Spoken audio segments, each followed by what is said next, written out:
8 मार्च म्हणजे जागतिक महिला दिन आणि आज आपल्याबरोबर आहे ऋता दुर्गुळे म्हणजेच फुलपाखरूमधली तुमच्या सगळ्यांची आवडती वैदेही. आणि तुम्ही बघू शकता की आपण एका शाळेच्या वर्गात आहोत. तर आम्ही नक्की शाळेत काय करतो आणि ऋता नक्की शाळेत काय करते आपण तिलाच विचारूया. हाय ऋता. हाय हाय. सगळ्यात आधी तुम्हा सगळ्यांना जागतिक महिला दिनाच्या खूप खूप शुभेच्छा. आपण एका शाळेत आलो आहे. तर नक्की तू शाळेत काय आली आहेस आणि काय मेसेज द्यायला इकडे आली आहेस? ॲक्च्युली वुमेन्स डेच्या निमित्ताने मी असं ठरवलं आहे की ज्यांना नुकतीच मासिक पाळी आली आहे किंवा ज्या ड्यू आहेत त्यांना अवेअरनेससाठी किंवा त्यांना काही गोष्टी काय होतं बऱ्याचदा की आपण घरी प्रश्न विचारतो त्याची उत्तरं आपल्याला मिळत नाहीत बिकॉज इट्स बट ऑब्वियस. कारण आधी इतके रिसोर्सेस नव्हते की आपल्याला लगेच इन्फॉर्मेशन मिळेल. तर आता आहेत. तर मला असं खूप मनात होतं की आपल्या ज्या छोट्या छोट्या बहिणी आहेत त्यांना, कारण ही खूप महत्त्वाची फेज आहे कुठल्याही मुलीच्या आयुष्यातली. त्यामुळे मला खूप असं वाटत होतं की त्यांना ह्या गोष्टीबद्दल चांगली माहिती मिळावी आणि पूर्ण माहिती मिळेल. बिकॉज इट इज सेड की half knowledge is always dangerous. आणि काय होतं ते आपल्या घरी म्हणजे माझ्या आईने मला काही गोष्टी सांगितल्या बट तिला मे बी पूर्ण माहिती नसेल. ऑब्व्हियसली ती खरं तेच सांगणार पण काही काय म्हणतात त्याला हेल्थ ॲस्पेक्ट्स असतात, हायजीन ॲस्पेक्ट्स असतात, ते तिला जे तिच्या आईने सांगितले ते ती मला सांगणार. नंतर मी माझ्या मुलीला तेच सांगणार. But the thing is that एक पूर्ण माहिती मिळावी सगळ्यांना म्हणून मी एक छोटासा उपक्रम केला. इथे 7वी ते म्हणजे 10 ते 12 वर्षावरील मुलींसाठी मी त्यांना सॅनिटरी पॅड्स दिले, नॅपकिन्स दिले आणि बेसिकली त्यांना मासिक पाळी म्हणजे काय ह्या PPTद्वारे त्यांच्यापर्यंत ते पोचवलं. कारण काय होतं आपण खूप म्हणजे आता मी त्या मुलांना सांगते तरी त्यांचा इंटरेस्ट लागला. त्यांचं असं होतं की काय बोलते काय कसं, कारण आपण जे तोपर्यंत एक्सपिरियन्स नाही करत ना तोपर्यंत आपल्याला असं होतं की नाही कळलं म्हणजे की अरे मग आम्हाला का सांगते वगैरे असं. पण का तेच रंगवून सांगितलं ना, छान कार्टून्स दाखवून सांगितलं, PPTमध्ये सांगितलं, ते आले की हां हे इंटरेस्टिंग आहे. आणि मला असं वाटतं की मी बऱ्याचदा म्हणजे मला असं होतं की आता मी अनुभव घेतला आहे ना, तर माझा अनुभव हा लहान मुलींना उपयोगी आला पाहिजे. त्यामुळे आणि ज्यांना कोणी जिला पिरियड चालू झाले नसतील मे बी तिला ह्या PPTमुळे नक्कीच फायदा होईल आणि ती मेंटली प्रिपेअर्ड होईल. कारण काय होतं की अचानक आपण खूप मजेत असतो आणि देन पिरियड्स येतात आणि आपलं असं होतं की अरे हे काय आहे आणि मग आपल्याला नीट क्लॅरिटी मिळत नाही. आणि काय होतं घरचे खूप खुश असतात आणि आपल्याला कळतच नाही की अरे हे काय आहे, म्हणजे मला हा त्रास होते तर सगळे खुश काय आणि त्यावेळी कोणच आपल्याला नीट उत्तरं देत नाही. त्यांची चूक नाही आहे, कोणाची चूक नाही. पिढ्यानपिढ्या हेच चालू आहे, जनरेशन टू जनरेशन. त्यामुळे मला असं वाटतं ऑब्व्हियसली आपलं खूप आहेत, खूप मुली आहेत, त्यामुळे सगळ्यांपर्यंत पोचणं शक्य नाही. पण जेवढं मला पॉसिबल होतं आणि जितक्या मुलींपर्यंत मी पोचू शकले तितका मी नक्कीच प्रयत्न केला. आणि खरं सांगायचं तर पॅडमॅन बघितल्यापासून माझ्या हे डोक्यात होतं की आता कुठे सगळे बोलायला लागलेत तर मग आत्ता ही चर्चा होती आहे ना, तर तेव्हाच या सगळ्या गोष्टी केलेल्या बऱ्या. आणि हे थांबता का म्हणा, हे असं सुरू आहे. हां ऑब्व्हियसली आता मुंबईमध्ये बऱ्याच लोकांना रिसोर्सेस अवेलेबल आहेत, गावात नसतात, तर ते गावोगावी जाणं मला पॉसिबल नाही आहे. पण मला जितकं पॉसिबल आहे तितकं मी ह्या मुलींसाठी करायचा प्रयत्न केला आणि मला खूप बरं वाटतं आहे.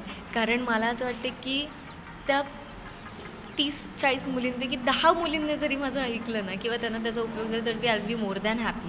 आणि मी मी त्यांना तेच म्हणाले की आई विचारत नसेल तर तुम्ही तिथे सांगा की नाही तू मला सांग.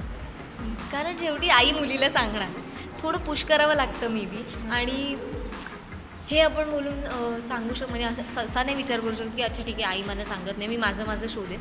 नाही, ह्या स्टेजला किंवा ह्या एजला आपल्याला गायडन्स लागतो आणि त्यात आपली त्या आईनेच सांगितलं तर उत्तम किंवा मोठ्या बहिणीने सांगितलं उत्तम. त्यामुळे मी प्रयत्न केला आहे की माझ्या छोट्या बहिणींना काहीतरी माझ्याकडून मदत होईल. त्यामुळे आय जस्ट होप की त्यांना उपयोग झाला पाहिजे. आणि इवन मासिक पाळीबद्दल काही गैरसमज किंवा अंधश्रद्धाही खूप असतात, तर त्यासंबंधी तू काय माहिती दिलीस या मुलींना? सगळ्यात महत्त्वाचं म्हणजे ॲक्च्युली आम्ही एक लेक्चरर ठेवला होता प्रॉपर. कारण काय होतं माझ्याकडून मी खूप इमोशनल होऊन काही गोष्टी बोलेन, पण जे फॅक्ट्स आहेत किंवा त्या बाजूचे जे ॲस्पेक्ट्स आहेत त्या it is better that it always comes from the concern person. आणि त्यामुळे मी सगळ्यात महत्त्वाची गोष्ट सगळ्यांना ही सांगितली की ती देवानीच दिलं आहे, त्यामुळे त्यात अपवित्र वगैरे काही नाही आहे. आणि आपण एका बाळाला जन्म देतो, एक मुलगी एक स्त्री, त्यामुळे त्यात वाईट काहीच असू शकत नाही आणि ते देवानेच दिले. त्यामुळे आणि अंधश्रद्धा आणि या सगळ्या गोष्टी म्हणाल्या नाही तर प्रत्येक फॅमिलीची किंवा प्रत्येक व्हॉट यू से. आता माझ्या फॅमिलीचं एक ट्रेडिशन आहे. आता आमच्या घरी हे सगळं नाही फॉलो करत. माझ्या आईबाने मला कधीच सांगितलं नाही की तू 5 दिवस बाहेर झोप किंवा तू ह्याला हात लावू नको त्याला हात लावू नको, पण हे प्रत्येक घरात असेल असं नाही आहे. तर मला जस्ट इतकंच म्हणायचं की मी कोणाच्या ट्रेडिशनवर किंवा कोणाच्या ह्याच्यावर कमेंट नाही करणार, but change is only constant. That's what I believe. त्यामुळे माझं त्या मुलींनी ऐकलं ना तरी खूप आहे, कारण because they are going to be the future of our country. आणि it's always better to mould. आपले संस्कार असतातच आणि संस्कार आहेत म्हणूनच आपण अजून जमिनीवर आहोत. त्यामुळे मला असं वाटतं की थोडे संस्कार आणि थोडं चेंजही आपण आपल्यात केला तर वी शूड, आपण जे जग चाललं आहे त्याला थोडं मॅच करू शकू, which is needed to live life. त्यामुळे अंधश्रद्धा ह्याच्यावर मी फारसं नाही कमेंट करू शकत, पण मी तरी नाही पाळत. आणि मी माझे जे आसपास सगळे त्यांना मी सांगते की नकाच पाळू. आणि तू एवढ्या छोट्या छोट्या मुलींबरोबर होतीस इतका वेळ, तर तुला त्यांच्याकडनं कसा रिस्पॉन्स आला? म्हणजे आता इंटरनेट किंवा सोशल मीडियाची वाढ बरीच झाली आहे, तर आपण त्यांना एक माहिती देण्याआधी तुला असं काही जाणवलं का की त्यांना खूप माहिती आहे किंवा बरंच, तर तुझा काय अनुभव होता त्यांच्याबरोबर? मला एकतर ही गोष्ट सांगायची आहे की I am doing a character name Vaidehi. तर ऋतापेक्षा ना ते वैदेहीच्या प्रेमात आहेत. मी त्यांना अरे वैदेही सांगते, ठीक आहे ऐकलं पाहिजे. म्हणजे इथे ऋताचं नाही ऐकलं तरी चालेल, तुम्ही वैदेहीचं ऐकलं ना तरी खूप आहे असं झालं. त्यामुळे मला असं वाटतं की मला खरंच खूप बरं वाटतं आहे की एक पब्लिक फिगर म्हणून किंवा टी व्हीच्या माध्यमातून का होईना, आणि टी व्हीमुळे म्हणजे मी त्यांना दिसते. आणि खरं बघायला गेलं त्या खूप लहान लहान मुली आहेत आणि त्यांच्याकडे मोबाईल नसावा. त्यामुळे आय एम व्हेरी हॅपी की अरे नुसतं टी व्हीत बघून, आणि त्यांनी मला जेव्हा पहिलं रिसीव्ह केलं की अरे दे वर सो वॉर्म. आणि मी बोलायला लागले ते देवर लाईक की हां वैदेही सांगते वैदेही सांगते. म्हणजे मला फर्स्ट टाईम असं वाटतं की I am so happy that I am an actress, आणि ॲटलिस्ट मी जे सांगते ते ऐकत आहेत. त्यामुळे मी त्यांच्यापर्यंत पोहोचू शकले ते फक्त वैदेहीमुळे असं मी म्हणेन. आणि ऋताचं तर ऐकलं तरी झालं, वैदेहीचं ऐका. आणि मला असं वाटतं ते ऐकतील.